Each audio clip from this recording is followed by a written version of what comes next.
Amidst the raging rainstorm, the mighty Boeing 737 made its descent, only to touch down with a jarring thud that set it bouncing off the runway. The deployed spoilers, the activated auto brake, and the full thrust of the engines were all in vain, as the plane stubbornly refused to slow down. Panic spread like wildfire as the airport went into red alert, but it was too late. The runway was exhausted, and the plane was hurtling towards the vast expanse of the Caribbean Sea. On December 22, 2009, the Ronald Reagan Washington National Airport was bustling with activity as a Boeing 737-800 was being prepared for its scheduled passenger flight. This flight was none other than the distinguished American Airlines, destined for the Norman Manley International Airport in Jamaica with a brief overlay in Miami. The plane took off from Washington and arrived safely in Miami with no remarkable incidents to report. From here on out, the plane was carrying an impressive total of 145 passengers, with a crew of 6, including 3 dedicated flight attendants. In the commanding seat was none other than the seasoned Captain Brian Cole, 49 years of age. He had been with American Airlines since 1986, accumulating a remarkable 11,147 flight hours, with 2,727 of those hours being on the Boeing 737. The first officer was none other than the skilled Daniel Billingsley, who had been with the airline since 1998. With an impressive 6,120 flight hours, including 527 hours specifically on the Boeing 737, he was the perfect choice for the job. The plane they were operating was the magnificent Boeing 737-823, which had made its inaugural flight on November 30, 2001, and was delivered to American Airlines on December 20, 2001. This beautiful aircraft had already flown an astounding 24,610 hours, with 10,402 flight cycles under its belt. As the flight crew went through their dispatch documents, including the en route and Kingston weather, and notices to airmen, they noted the forecast for turbulence over Cuba and rain over Kingston. They were also alerted to the closure of the Sanctuary International Airport for maintenance, and as a result, the dispatch had flied over the Owen Roberts International Airport as a second alternative airport, ensuring they had ample additional fuel. With all the necessary preparations in place, Flight 331 departed Miami on its scheduled flight to the Norman Manley International Airport in Jamaica.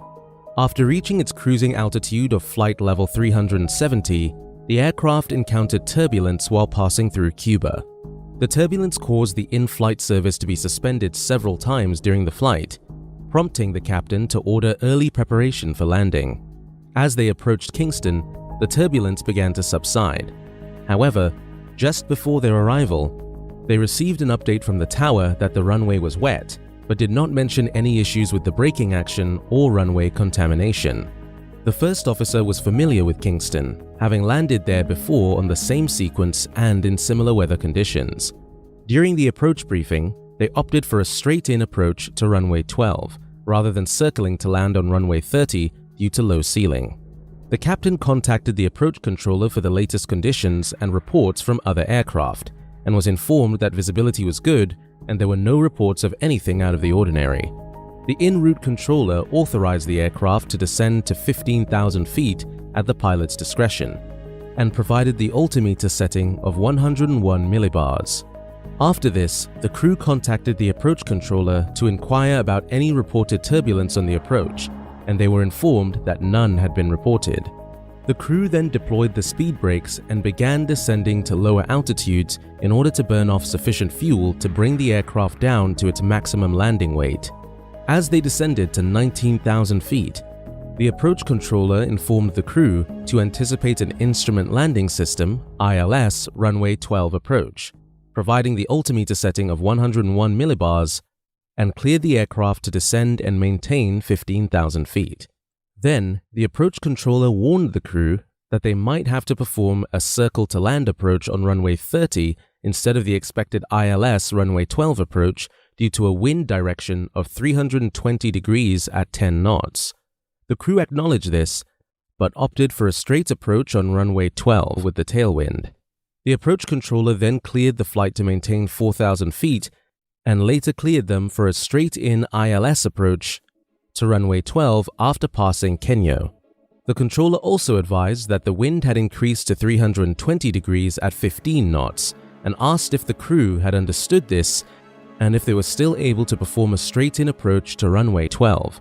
The crew confirmed that they had received the updated wind information and were able to proceed with the straight-in approach to runway 12. The tower controller cleared the aircraft to land on runway 12 and informed the crew that the runway had weight capacity. However, there was no conversation between the pilots regarding the strong tailwind, rain showers, runway conditions, or landing calculations. The captain reported having visual contact with the runway throughout the approach, while the first officer monitored the tailwind and television company. At about 550 feet, the captain disconnected the autopilot but kept the auto throttle engaged and aligned the aircraft with the runway.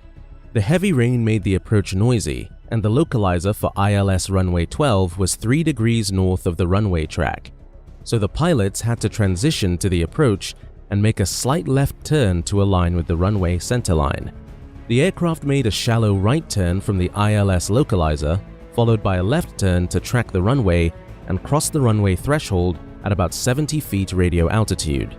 The captain made a control input to raise the nose of the aircraft and disengage the autothrottle. About 35 feet above the runway, he reduced the throttles to idle. However, the aircraft started to float and continued to do so for about 10 seconds, passing the touchdown zone and the runway's end at 3,800 and 4,100 feet down the runway, respectively. The aircraft finally touched down, deploying the spoilers and activating the thrust reversers. It bounced once and landed again about 200 feet down the runway. The first officer applied reverse thrust, but the aircraft did not slow down. The captain then overrode the auto brake system and applied maximum manual braking on the brake pedals, while simultaneously using maximum reverse thrust with the first officer. The plane exited the runway at a ground speed of 62 knots and came to a stop on the sandy and rocky shoreline area. The cockpit went dark, and the crew completed the emergency evacuation checklist. The aircraft was completely destroyed, with its fuselage broken into 3 pieces. The left landing gear collapsed, the right engine and landing gear torn off, and the left wingtip badly damaged. Moreover, the right wing fuel tanks ruptured, leaking jet fuel under the beach sand. Luckily, out of the 134 passengers on board, 14 were seriously injured, and the rest suffered minor injuries. The aircraft was beyond economic repair and was written off. The flight crew was experienced, and the circumstances were not new to them, as they were flying in a familiar aircraft type and the Caribbean region, which they had encountered numerous times.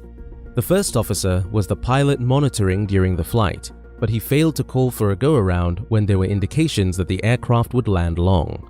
It is possible that he had been inadequately trained, or he was not ready to call for a go-around to the captain. If he had called for a go-around, the accident could have been avoided. According to the investigation conducted by the Jamaican Civil Aviation Authority, the most probable cause of the accident was that the aircraft touched down 4,100 feet below the threshold and could not be stopped on the remaining runway. The decision of the pilots to land on the wait runway in a 12 knots tailwind and their failure to conduct a go-around after the aircraft floated longer than usual reduced their situational awareness, which contributed to the accident. If the pilots had been better informed, they probably would not have decided to land in those conditions, and the accident could have been avoided. If the first officer had called for a go-around when there were indications that the aircraft was landing long, the accident could have been avoided. If you enjoyed this video, give it a thumbs up. Hit the subscribe button for more similar videos in the future, and please share. I'll see you in the next video.